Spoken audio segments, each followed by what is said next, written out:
Assalamu alaikum. This is Dr. Janice Sito. I'm an instructor for BUS 3203 at the Fujairah Women's College, and this course is about strategy and simulation. So we shall, for the team of the Musketeers, because this is a mixed class, but the boys do not attend, you don't really get the full flavor of what I do to do in the analysis. So let's take a look at what happened with you folks, gentlemen, in round 2 of the session. I know you're starting round 3, and actually I think it's in the 13 hours. I can do a very quick reporting of what happened. So let's look at round 2. So round 2, let's see who won. And the way we tell who won, of course, is TSR, total shareholder return.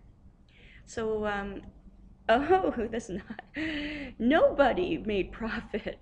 Well, TSR is negative, which means you originally all start out with a share price of, I think, $189. And so that means everybody's share price fell down. Let's see if it's true. It is true. Everybody's share price is much below the $189. And we'll see what happened. I think when that happens, well, obviously your shareholders don't think you're doing a good job.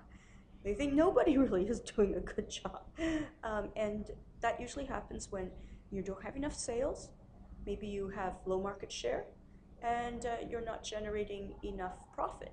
Remember, profit, you cover your expenses, and then you have something left for the shareholders. And obviously, there's nothing left for the shareholders but debt. Everybody's losing money. Oh, good heavens. So the TSR. So the lowest TSR means they've lost the least amount of money, which is the innocent devils. Then it's the shiny stars. And then losing third least amount of money is only roses. And this team lost the most. So, well, yes, lots of negatives. Well, there are some positives in terms of operating profit. But pretty well, something's happened. It's dismal, and I have a feeling maybe everybody did not cover their unit costs. Maybe your prices were too low. Well, let's take a look at the financial statements. Remember, the first thing you look at, sales revenue first, then the profits. And then, remember, the only thing you can really control is your expenses. Well, let's see what happened. Okay, the highest sales were by the team of the Innocent Devils. Highest sales, second highest sales is the Shiny Stars, and the third highest sales is Musketeers. So, and the lowest sales are only roses. Remember, people tend to think if you've got the highest sales revenue, you've got the highest profit. But as you can see from here, they have a negative. That the highest operating profit per round is this Shining Stars.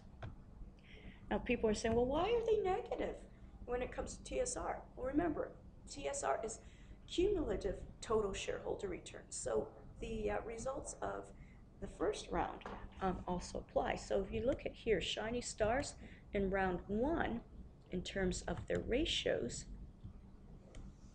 they didn't do too well. They had the biggest loss. So you have the biggest loss, but they made profit in round 2, so that helps them. But still it affects their TSR. So anyways, let's go back to the financial statements. And remember, okay, so let's see who's got the biggest loss. Sorry, gentlemen, who got the biggest loss. So what happens? You have, I think, the third highest sales, but the biggest loss. So remember, you cannot control your sales revenue. You hope, if you set your price and your products features right, you hope people will buy. So you can't really change. You can't have no influence really over your profit, but you can influence what are your expenses. So let's take a look at your expenses. So your variable production costs were pretty high compared to, well, these have no. Feature costs actually are not bad. Contract manufacturing, well, compared to this group, Everybody had contract manufacturing costs. Your transportation tariffs actually were quite low compared to these other. Your R&D. Now this is what happened because you spent so much money on R&D. It affects your profit. So if you had sales of, let's say, the Innocent Devils, and then you had the same types of expenses, you would have eked out maybe a little bit of profit or just a tiny loss, but this is where it was. And remember, gentlemen, for round one, you had, well, the reason why you have high R&D costs is because round one you had no R&D costs. You didn't buy any features or new technology. You didn't build it yourself. Like, you just didn't spend any money. I think that was a little mistake. But hey, you're learning. You notice another thing that you're learning is your promotion. Your promotion here was really, well, was sort of, well, was low compared to all the others in round one. But in round two, you improved upon that. And yeah, you spent more money in promotion. So, pretty good job. As I say, it was the R&D that mostly did it for you. But, now you know why. It wasn't like you made some silly mistakes. Let's take a look at what you did in each market. Okay, let's see. I hope this thing is recording. Let me check. Yeah, this is recording. So here you are, USA. How did you do in USA? In terms of sales, you had the second highest sales. Because Shining Stars at the first, at your second, and then Innocent Devils. You had a big loss in USA, and I know that because all your R&D for every team is expensed in the USA. So it's not easy to make profit in the USA if you have high R&D costs. When you look at this team, the Stars. Well, they didn't have much. They didn't have much sales, and they didn't have much R&D, and they had a big loss. Shining Stars, they spent money in R&D, but only Roses and Diamonds did not. So what does that tell you about those teams? So if you're doing your chart, which is, there's a chart around here somewhere, but if you were doing the chart, you would note that. Let me see if I can find the chart. I think I actually saved it on my own hard drive. If I can find it, I'll pull it up for you. But this is something to note. I mean, that is, I'm not saying it's a boo-boo, but I certainly wouldn't want it, though. I mean, that's just not good. So in the R&D, you went from spending nothing to spending a lot. So this is the results of round one. Results of round two, let's see. You would certainly fill that in. Just don't have time to pull that. Certainly that's what you could write down. So in this market, Diamonds, Shiny Stars made profit, but most people did not. And in the initial rounds of the game, you are spending money in R&D. You're trying to feel each other out. Now here we are in Asia. And in Asia, you didn't make profit. In fact, you didn't even have much sales. Innocent Devils didn't have much sales. Neither did the Best. Neither did Only Roses. Who had the highest sale? The Stars, Shining Stars, and, well, even Smart Team. But in terms of profit, you see who, like, just the Best did not have much sales at all. But they didn't have many expenses. Why didn't they have many expenses? Well, I believe this is the team that really didn't build much. So if you don't build much, you're not going to sell much. What happened here, gentlemen? We're going to have to take a look. So when you have such low sales in Asia, that tells me there's a marketing problem. You're not selling what the people want to buy. Let's take a look at what happened in Europe. In Europe, let's see, Innocent Devils number 1, Smart Team number 2, you were number 3. Only Roses had sales too, but look who had no sales, Stars and Shiny Stars. And why do you think they had no sales?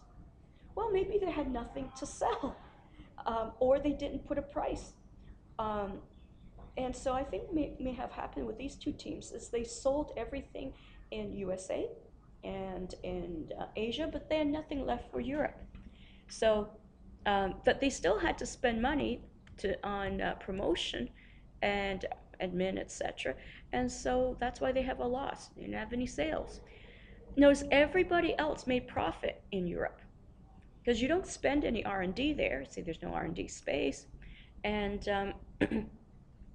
so, yeah, basically that's what happened. So why did you have, so I think what it is, with your group, I think your thing, I think it was a pricing problem um, in, um, in Asia that brought your team down.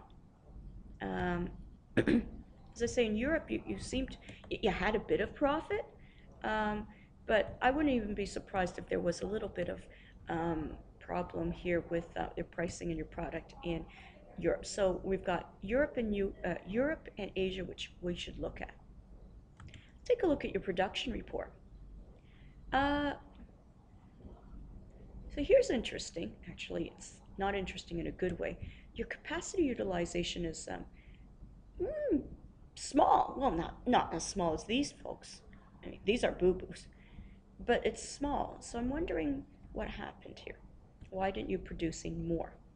Because if you produced more, you could have sold more. The other thing is, I'm not sure why you're deciding to build a plant in the USA. Like, I don't understand it, but, well, maybe you have some good ideas. I'm going to take a look here at your cost report before we go into the market. Well, it seems your costs are in line.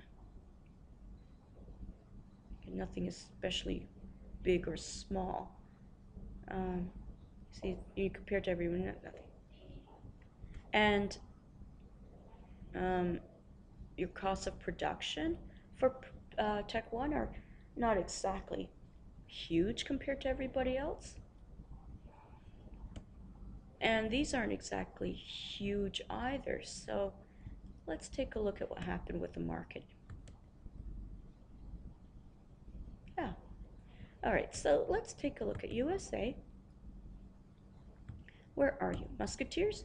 You had the biggest market share in the USA. You sold a lot. Now let's look at why you sold a lot. Because we want to make sure that you cover your costs. All right, so here you are.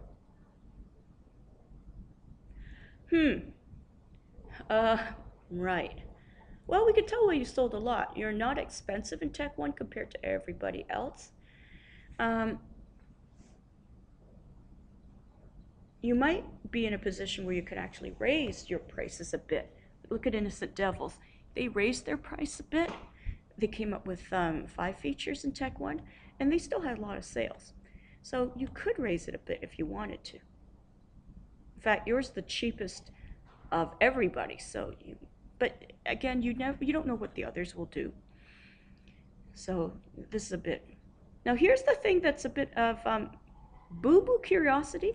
You're selling the new stuff for cheaper. It's like iPhone 5S is cheaper than iPhone 3 or iPhone 4S. It doesn't happen much in the real world, and I just don't think that I think this was just a little tiny mistake. You have only one feature. They have one feature. But you notice these others have more than one feature. So you know that for the next round, you probably will have to come up with another feature. I mean, you don't have to, but it's a good idea. Now let's see how we are doing here. Asia, where are you? You have a small market share in Asia. Why? Liège. Let's see what happened in Asia. No, you didn't have many sales at all. Well, I think what it is you were the cheapest. Well, compared to the, you're not that. Sorry, let's try that again. You're not as expensive as the best, or Smart Team, or Only Roses, but you're a bit more expensive than some of the others.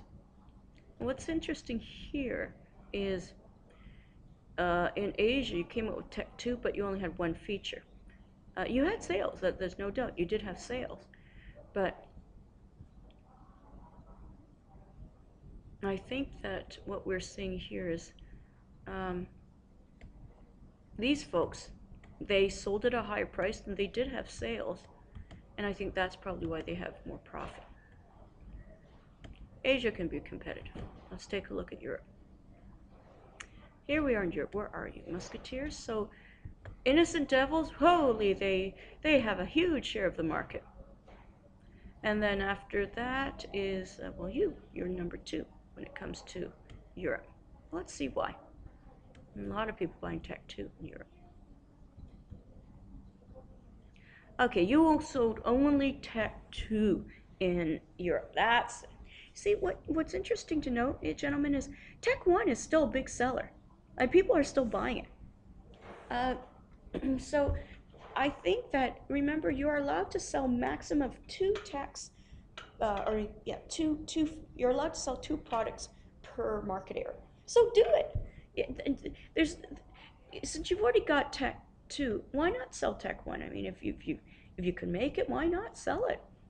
Because that way, at least you get some sales. So you sold one feature, you had sales there. But you notice the others, you're the cheapest except for Innocent Devils in over here. So you could still come up with Tech 1 and sell it. You don't want to put all your eggs in one basket. So, just be careful over here. All right, gentlemen, let's see if there's anything else I should mention. I want to look at your decisions. Are you paying down some of your debt? Let's look at, did you pay down your debt last round? Oh, sorry, this is another team. I have to exit. Okay, let's go to you.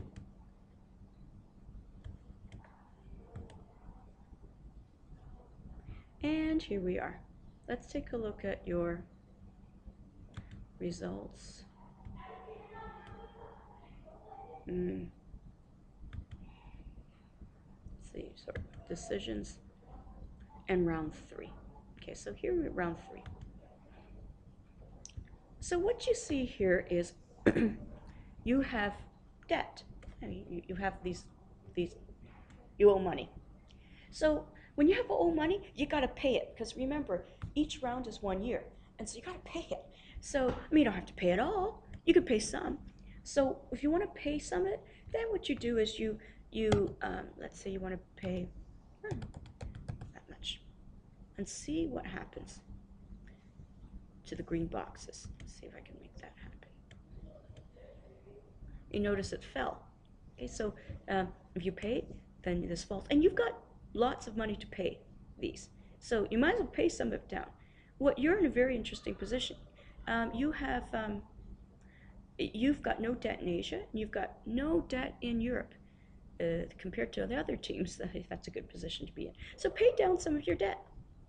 What you could do, not buy shares back now, because it's still too early, I'd say, in the round. You want to build up enough money. Let's see what else. Internal loans. You don't have to do internal loans because you have no debt in these other countries. So you don't have to do it now. You might want to do it later on. Let's say you want to loan some money to Asia because you're building a factory there. So if you want to lend money to Asia, then you have to put, plus whatever the amount of money. If you want to have money, if say you have lots of money in, let's say, Europe, you want to transfer money from Europe to Asia. If you didn't have this blue box, and you have to pay some of your debt, then yeah, you could transfer it over. And for that, Europe to Asia, you have to put a minus plus whatever money. So that's these are some pointers for next time. This is a very interesting, thorough game. There's so much that can be done, and we don't want to overload you. So this is something to begin with. Keep an eye on things. Let's see, you've got your logistics, you've got your tax. This is area is not my big expertise.